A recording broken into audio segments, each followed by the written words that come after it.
बिस्मिल्लाहिर्रहमानिर्रहीम। अस्सलाम वालेकुम दोस्तों, कैसे हैं आप सब दोस्त।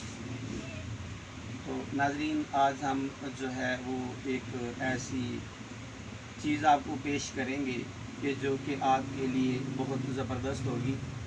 दोस्तों, बहुत सारे अहबाब को ये कहते सुना है कि 24 साल की उम्र के बाद जी पीनस की ग्रोथ नहीं होती, पीनस फिट नहीं होता। तो दोस्तों, जो लोग मुश्तज़नी, अकलामबाजी या फिर अभी शादीशुदा हैं, अभी सेक्स किया तो फ़ौरन ठंडा पानी डाल दिया, तो इस तरीके से करके उनका नफस जो है वो बर्बाद हो जाता है, टेढ़ा भी हो जाता है, छोटा भी हो जाता है, कहीं से मोटा और कहीं से पतला भी हो जाता है। तो दोस्तों, हमने अपनी एक वीडियो में उस आयल को बनाने का तरीका भी शेयर किया था।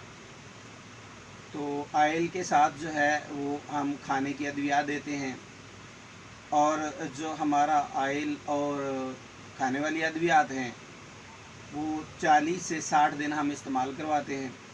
40 से 60 दिन के अंदर अंदर पीनस की ग्रोथ 1 इंच से 1.5 इंच तक लंबाई में, मोटाई में और मोटा पतला जो है वो गोलाई में फिट हो जाता है। और ये हमारा ऑथेंटिक है, जो कि आप अगर मंगवाना चाहते हैं तो हमारा व्हाट्सएप नंबर जो है वो हमारी वीडियोस के ऊपर है, आप उसके ज़रिए हमसे मंगवा सकते हैं।